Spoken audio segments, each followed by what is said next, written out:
Hi there, my name is Julia Peck, and this presentation examines my single subject case study evaluation. I am completing my field placement with Harrison Hills City School District, located in Cadiz, Ohio. Cadiz is a rural farming village. The district services 1,600 students and consists of 2 elementary schools and 1 middle high school. We have an interdisciplinary team of staff, including teachers, a counselor, a social worker, resource officers, speech pathologists, and more. The practice setting is unique in that we can provide ongoing counseling, intervention, and prevention services in school without having to worry about billing practices or limitations, as we do not bill. This is a perk of having a counselor and school social worker on staff. These are salaried positions. My client, Scout, is a senior at Harrison High and was referred to me by a teacher who was concerned about some depressive symptoms she was noticing in Scout. Scout was evaluated by an outside, fully licensed mental health professional and was not found to meet the diagnostic criteria for depression, but it was noted that depression symptoms were evident. These depression symptoms are referred to as preclinical symptoms. Preclinical symptoms typically emerge 2 years prior to the development of clinical depression, so it was determined that Scout would benefit from prevention and early intervention services. The main or guiding evaluation question is, did Scout's depression as measured by the 11-item Kutcher Adolescent Scale, or CADS-11, decrease during the intervention or cognitive behavioral therapy? Research asserts that many adolescents suffer from depression symptoms that are just below the clinical threshold. This means that many adolescents do not receive services. Luckily, within this practice context, I was able to provide services to Scout. The literature asserts that CBT is one of the most effective therapeutic treatments for adolescent depression. Due to the overwhelming amount of literature and support for CBT in treating adolescent depression symptoms, I decided to utilize CBT as the intervention for my client. I identified that I would need space and time for weekly sessions, helpful CBT materials, such as worksheets, access to supervision should a question arise, and a tool to measure and track progress. I ended up selecting the CADS-11 as a measurement tool, which I will discuss in greater length later on in this presentation. I knew that Scout would need to meet with me each week, complete the CADS-11, and learn how to address thinking errors and reframe negative thoughts. Working through the goals, I identified short-term through long-term outcomes.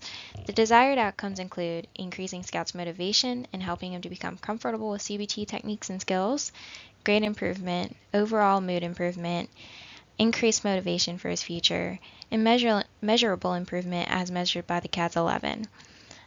Also, an outcome that is desired is that Scout would be on track to graduate and that his depression symptoms would significantly reduce. These outcomes were set on the assumptions that Scout would be willing and able to engage in the process, that Scout had additional supportive figures to facilitate gains, and that the school day and schedule would allow for the short-term intervention. Luckily, these assumptions turned out to be accurate, which was very helpful in the intervention process. Due to the nature of field and other time constraints, my evaluation took place over a 9-week period. During this time, 3 weeks were dedicated to baseline data collection and 6 weeks were dedicated to the intervention phase, CBT sessions, and data collection. Scout completed the CADS-11 a total of 3 times during the baseline phase, and I then scored the inventory and entered the scores into an Excel spreadsheet.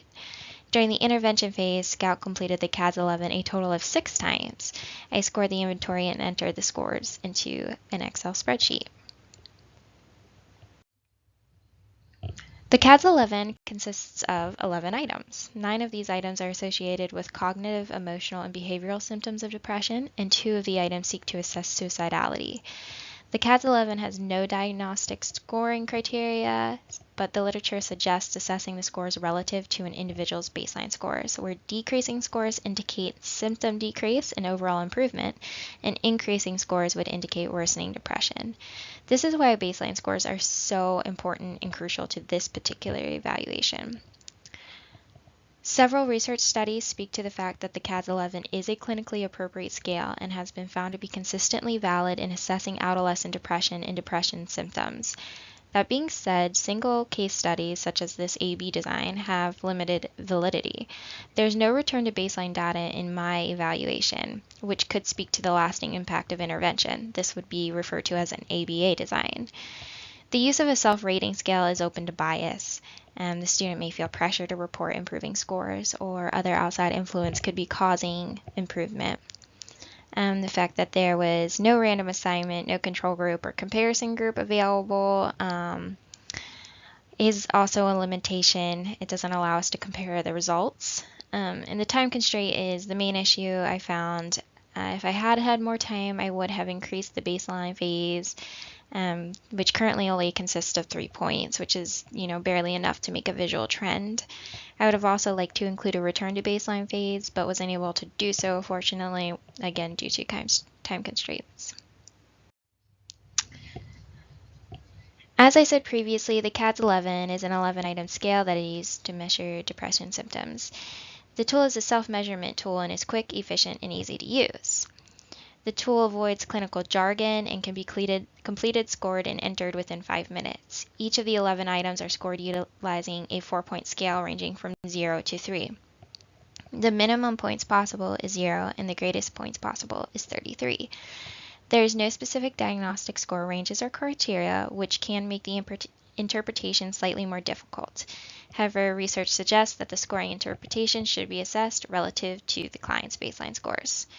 So once again, this means that higher scores indicate worsening depression, whereas lower and decreasing scores suggest improvement. As my intervention focused on a single client over a 9-week period, I utilized an A/B design, which features a baseline phase and an intervention phase. 3 weeks of baseline data was collected and 6 weeks of intervention data was collected. Although the results of this evaluation, which you will see in a moment, indicate positive change, single subject designs are typically weak when it comes to validity.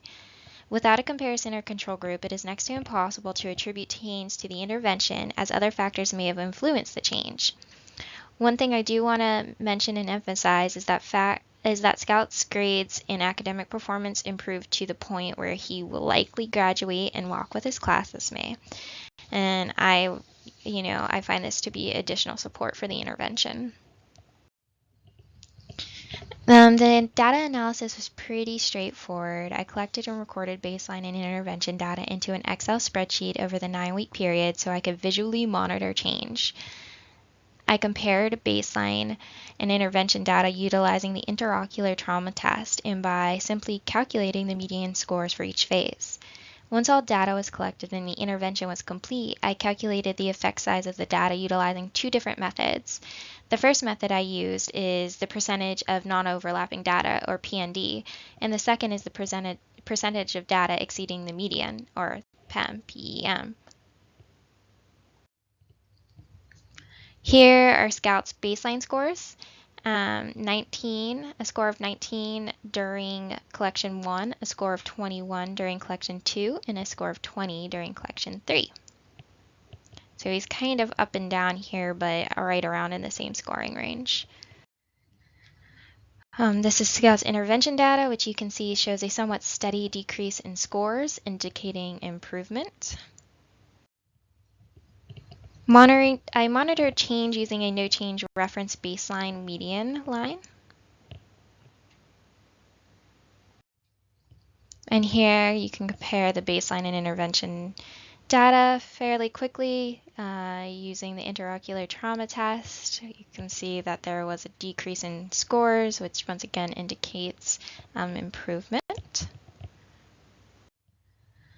And the results of the PND effect size, which indicates that my intervention was fairly effective. I had an effect size of 83%.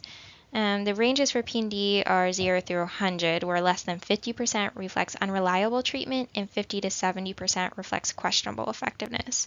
The range of 70 through 90% reflects fairly effective, and a PND that exceeds 90% reflects high effectiveness. So this evaluation falls into the fairly effective range at 83%. And the results of the PEM effect size, which is actually the same result as the PND data, which does happen. The PND data reflects that the intervention was moderately moderately effective.